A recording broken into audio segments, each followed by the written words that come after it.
بسم الله الرحمن الرحيم. الحمد لله رب العالمين، والصلاة والسلام على سيدنا محمد النبي الأمي وعلى آله وصحبه أجمعين. Dear brothers and sisters, Assalamu alaikum wa rahmatullahi wa barakatuh. Welcome all of you, wherever you are. I'll welcome you today for a special section lecture about the importance of the day of Arafah and the night of Al-Eid. These last hours of the day of Arafah are very important. In it, Allah Azza wa Jalla frees so many necks and mercy that is widespread and answers to a lot of supplications and a lot of hopes that are fulfilled. How many times Allah gave somebody who is prevented, and how many times Allah gave someone who is in desperate, and how many sinners that Allah has forgiven. Prepare for it, your crying and your weakness. Prepare for it, your heart, your cry, your tears, and the asking of Allah. Don't forget your brothers and sisters who are weak, who are everywhere, nor your kids that are surrounded by the devils, nor any of those who are important, and those who passed away from your relatives. And before that, your hereafter, and remember your sin, and all you matters. The generous, when he gives more than what he needs. So if you find your heart present with Allah, make sure you increase. That's part of the acceptance. And if you find hardship, then cry a lot.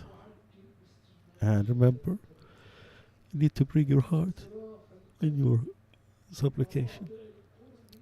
Because when you get closer to Allah, it's very important. It's very important you're close. You'll be able to raise your hand, ask Allah, knowing that He's going to answer you, knowing that He's going to accept you.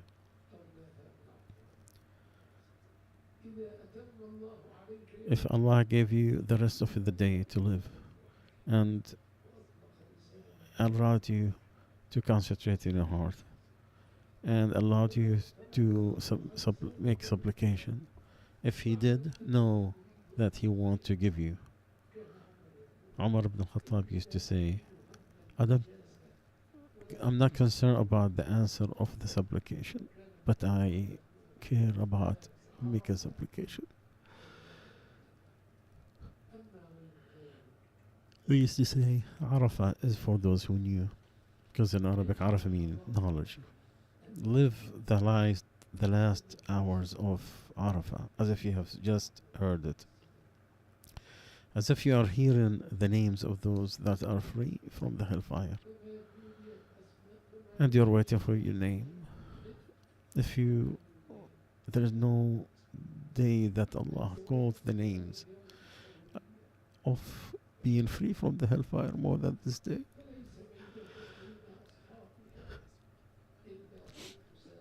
It has to be an hour of truthness with Allah. It's an hour of being close to Allah. Make your concern. Oh Allah, I rush for you so you'll be satisfied. We did that. Worship you the right way. Oh Allah, free our necks from the hellfire. From the etiquette of dua, my dear brothers and sisters, that you are purified, facing the Qibla, raising your hands. Usama bin Zayd says, I used to accompany the Prophet ﷺ in Arafat. So he raised his hand and starts with supplication. Then the rope dropped in one side. Then he raised it, and he kept raising his hand.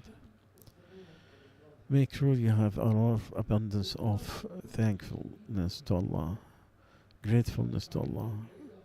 You raise your hand to Allah like the person who is indeed in need. Ibn Abbas said, I saw the Prophet ﷺ with his hands to his chest, as if someone who is asking for food to eat. Not to have your heart present in your dua, knowing that Allah in front of you.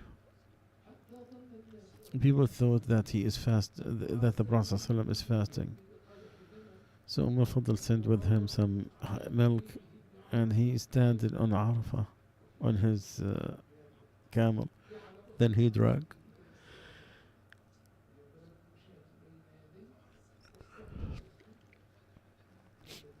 And he kept standing in Arafah until the sunset. Muhammad bin Muslim al-Ansari used to say, and he raised that to the Prophet ﷺ, that your Lord has in your ages are seasons of giving mercy. So expose yourself to it. Maybe you'll be catch or caught by one of those that Allah will make you happy forever. So be exposed to the mercy of Allah, to His grace. Allah Azza wa Jalla has grace all the time, that He touch whomever He wish from His servants. And ask Allah Azza wa Jalla to cover your flaws and to calm your fears. And we come to talk about the Eid that we are about to see in the morning, inshallah. It is a beautiful virtue of Allah. You could see the worshiping of Allah Azza wa Jal.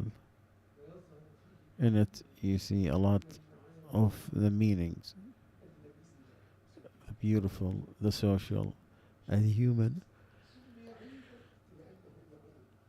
It was called Eid, meaning that it's going to be repeated. It's repeated every year with a new enjoyment, and you feel optimistic. A name that is repeated again and again and again. There is no festivals in Islam except the festival of the week, which is Friday, and then the yearly one. There's two Eids: the Fitr after Ramadan and Al-Adha after the Hajj. Our festivities are different than other religions. In it, we glorify Allah the Almighty, and we glorify all the virtues that He did on us. The Eid al-Fitr comes as the help of worship Allah in Ramadan. Both of them is attached to one of the major parts of Islam. Our festivities in Islam, when we finish one of the virtues, obedience to Allah, and hoping that Allah will give us what He has promised us from the reward. There's few things that you need to understand that you have to do in Eid. Some of it is rules, some is the Sunnah of the Prophet ﷺ. One of them, the takbir of, which is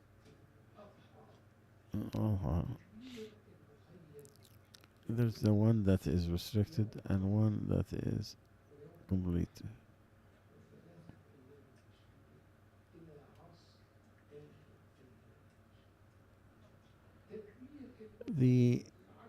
There's one that's restricted and one that's absolute. That is, any you can do it. So we started it from a Fajr, and we'll continue until the Asr.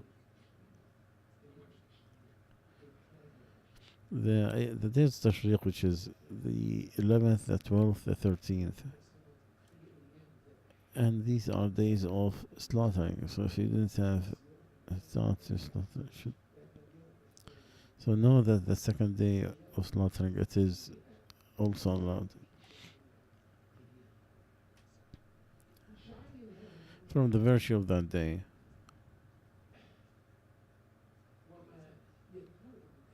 and what follows is the greatness of Allah. Allah said, I remember your Lord in few days that are uh,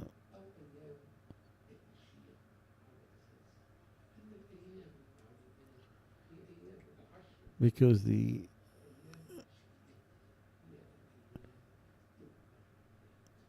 days that are numbered, or it's these days, but the ones that are known are the ones in Ramadan. Allah Azza wa Jal said that's how He allowed you the livestock, so you could glorify Allah for what He has guided you for, what He's given you. There's the hadith of Atiyah who said we were ordered to go in the Eid, to Eid al-Mukhabba,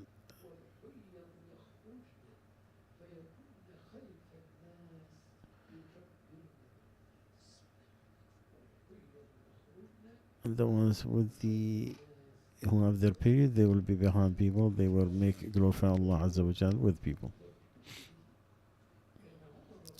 Umar, peace be upon, may Allah be pleased with him, he used to make the takbir that makes everybody knows it.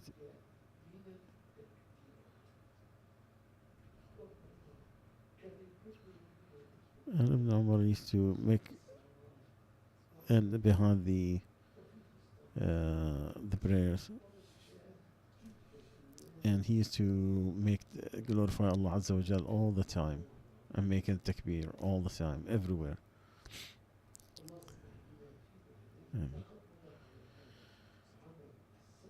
That's how the previous generation did, the golden generations of the companions of the Prophet ﷺ. And one of them, he said, I used to call this, I used to see the waves because of abundance of the glorifying of Allah. And some people are short because of leaving the takbir, the glorifying of Allah. And from the rules that you have to do is to wash before you come to the masjid, and to beautify yourselves and to wear the best. Omar used to take his shower, or like make ghusl before he comes, and to be the best of garment for the Eid. And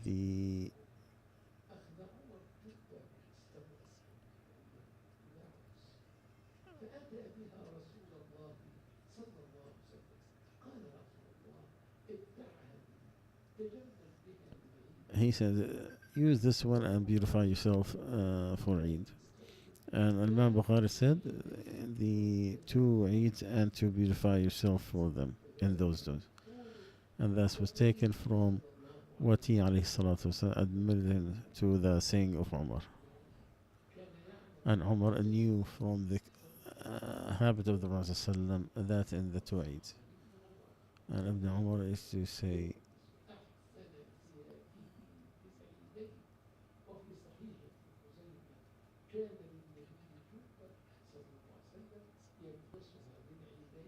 the Prophet ﷺ used to have a special dress for the Eid.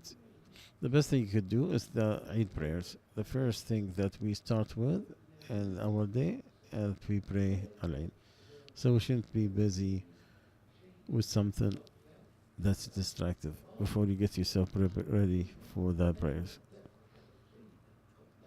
So you don't do anything before it. From the sunnah of going to the Eid is to go from one way and come back from a different one.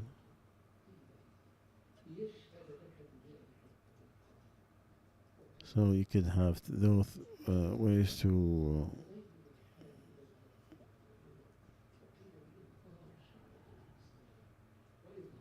and this way you could show Islam and they're members of Allah.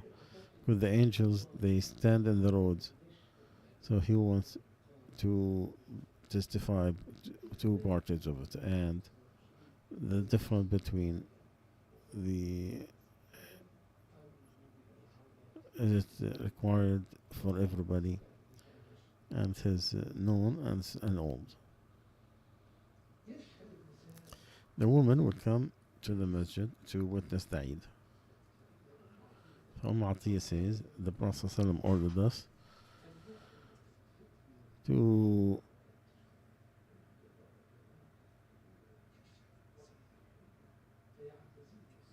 And to make the ones who are at the bed, they don't pray, but they do everything. They witness everything else.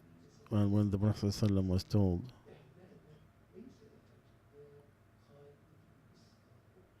let her sister give her clothes, and to take the kids with their parents. Ibn Abbas says, I went with the Prophet ﷺ at the day of Adha, and he prayed after, and then he made khutbah.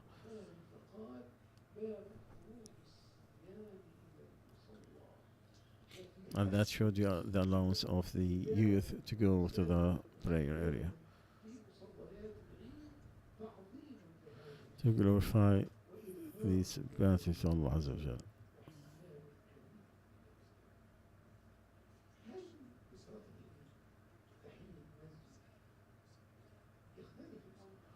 Do you pray Tahiyat al-Masjid if it is outside? No. If it is prayed in the Masjid, whomever enters the Masjid, he should not sit down until he prays 2 rakats, as the rule, general rule. And as you know, the Eid is no adhan or iqama or any call. It is 2 rakats, 7 takbirs beside the ihram. The other one is 5.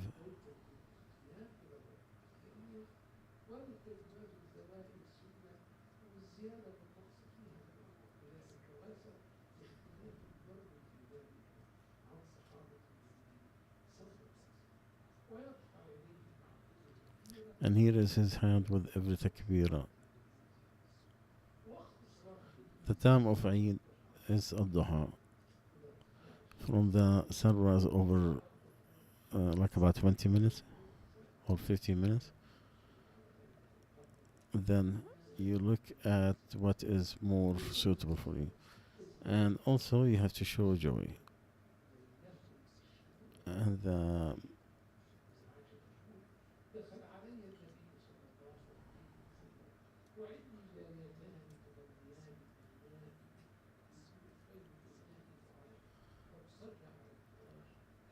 so he alayhi salatu wasalam, when 2 ladies came to start singing, and he turned his face to the other side.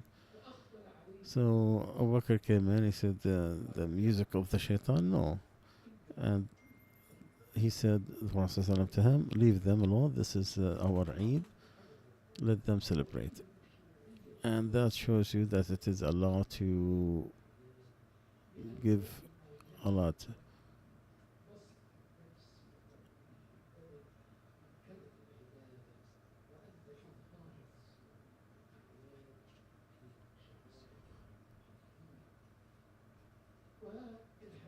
And talk about the other hadith, which is to the Habsha comes to the masjid, they are dancing that world dance. The Prophet ﷺ, he encouraged them and he kept cheering them. So the Jews will know that there is openness in our religion.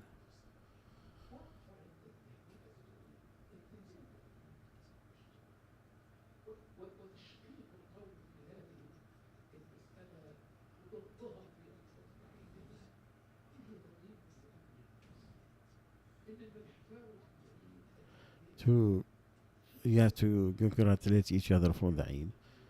One of the sheikhs, he had a beautiful talk. He said the congratulations in the religious time and what is useful, it's based on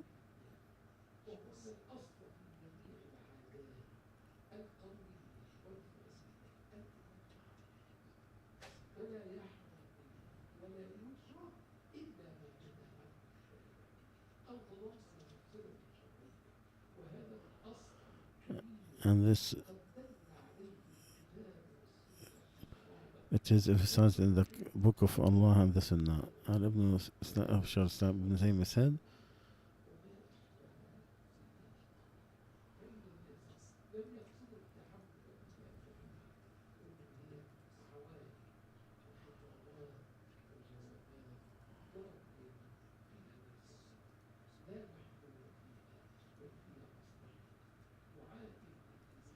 hence you see the importance of the dua to each other with something that's suitable and to soften the heart. And then know that here is a beautiful rule that the habit and the thing allowed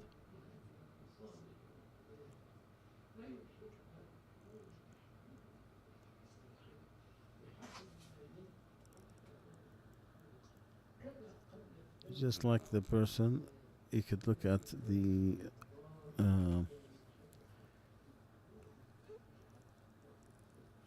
what the rules that you'll find something that is forbidden, and there is a lot of exam. May Allah accept from us and you, and may Allah have it a good year, inshallah, good Eid Adha. We will meet again in our regular meeting, inshallah, tomorrow in khutbah al-Eid and in the Eid prayer, inshallah.